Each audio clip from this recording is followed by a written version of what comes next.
Hey everyone, me Kevin here. Boy oh boy, if this video doesn't want to make you get life insurance in as little as 5 minutes, I'll via the link down below. I don't know what will, but wow, there is a ton of buzz going on right now about President Donald Trump signing the 1807 Insurrection Act, which allows the president to call on active duty military and the National Guard to suppress an insurrection. There are tweets circulating all over the place. This one trending on Twitter, and it's been viral about Donald Trump signing this act, and that now we're going to expect thousands of soldiers in DC, a no-fly zone, fences installed, and holy smokes, there was a lot of talk about this going on.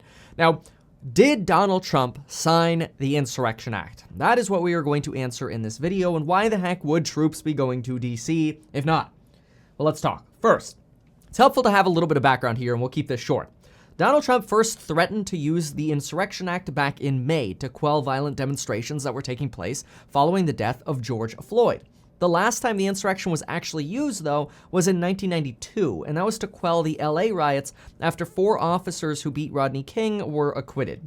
Now, what's very interesting about the Insurrection Act is it has a very important 2-part process. To invoke the Insurrection Act, the president must first issue a proclamation ordering the insurgents to disperse within a limited period of time. And if the situation doesn't get resolved, then the president can issue an executive order to send in troops. These 2 steps are very, very important. Let's take a quick look at the law just so you see where this is. So here's the Insurrection Act right here, and we'll keep this simple because nobody likes to read this kind of stuff, so we'll keep this very simple. Whenever there is an insurrection in any state against its government, the president may, upon the request of its legislature or its governor, call into federal service such of basically the militia or the military to combat, or here it says suppress the insurrection. Okay, we'll go a little faster here. Whenever the president considers unlawful obstructions, combinations, or assemblages or rebellion against the authority, then again, he may call in the militia or the armed forces to quell a rebellion, okay? Then it says the president may use, again, the militia or the armed forces, especially if there's any kind of obstruction to the execution of laws. Okay, so basically the first 3 pages here so far just saying, hey, yo, bro, you got a problem? You can bring in the militia or the military in certain circumstances under the Insurrection Act. Because usually we don't have active duty military in the United States. You can't do that other than through the Insurrection Act. But we can't forget this paragraph right here, because this is why people are saying the Insurrection Act is being considered. Basically, the Insurrection Act can be used if a class or if people are deprived of a right, privilege, immunity, or protection named in the Constitution and secured by law, and the constituted authorities of the state are unable, fail, or refuse to protect the rights, privilege, or immunity given, or basically give that protection. This is where you could get a lot of potential arguments regarding, hey, well, what about Donald Trump's claims in Georgia? Why aren't all of his election claims being investigated potentially as thoroughly as Donald Trump is demanding they be investigated? I'm not going to speculate on that right now. That is totally a topic for a different video. But right here on the topic of the Insurrection Act, it's important to know that paragraph right here, because it gives sort of a key reason for determining, okay, why would Donald Trump potentially use the Insurrection Act? But again, for the rest of this video, we are going to decide, has the Insurrection Act already been signed? That's what we're going to answer. Let's keep going. Okay? But this section is very, very important. Proclamation to disperse. Whenever the president considers it necessary to use the militia or the armed forces under this chapter, he shall, by proclamation, immediately, notice immediately is going to be keyword here, and proclamation, both keywords, order the insurgents to disperse and retire peacefully or peaceably to their abodes within a limited period of time. Now, it's helpful to contrast this to martial law. Martial law is when the military kind of takes control of government. So what's usually a civilian style of government or governance is now controlled by the military instead of by people. That's very different than the Insurrection Act. The Insurrection Act is just to control an insurrection.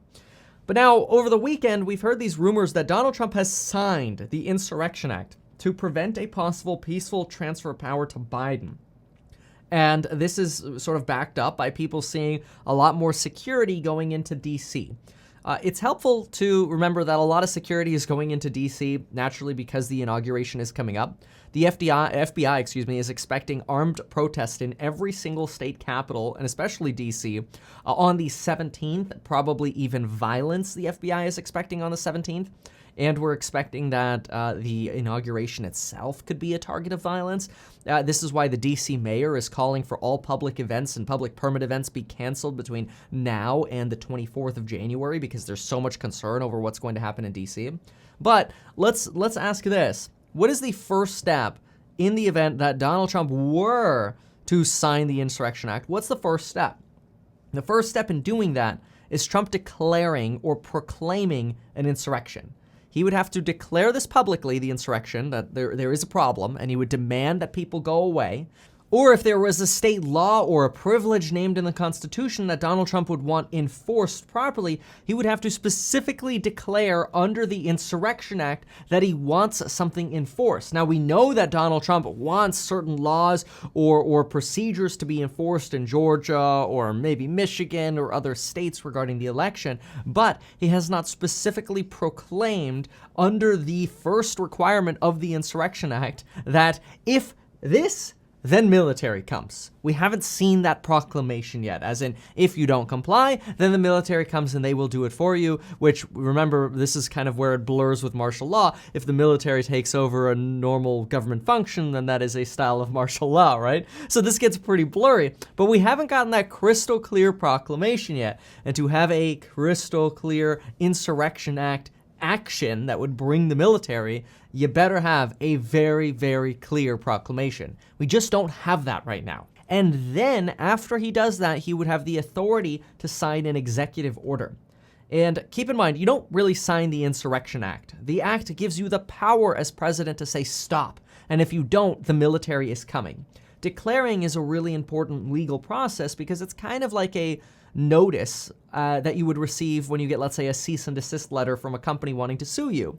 They put you on legal notice of an impending action. And the same thing is true with the Insurrection Act. You put people, insurrectionists, on notice that the military is coming if you don't go home. So that begs the question, has Donald Trump signed the Insurrection Act? Well, the specific answer to that is no. Thomas Jefferson signed the Insurrection Act. Trump could sign an executive order ordering the military to respond under the Insurrection Act, but there has not been a release of an executive order, nor has there been a proclamation to cease and desist.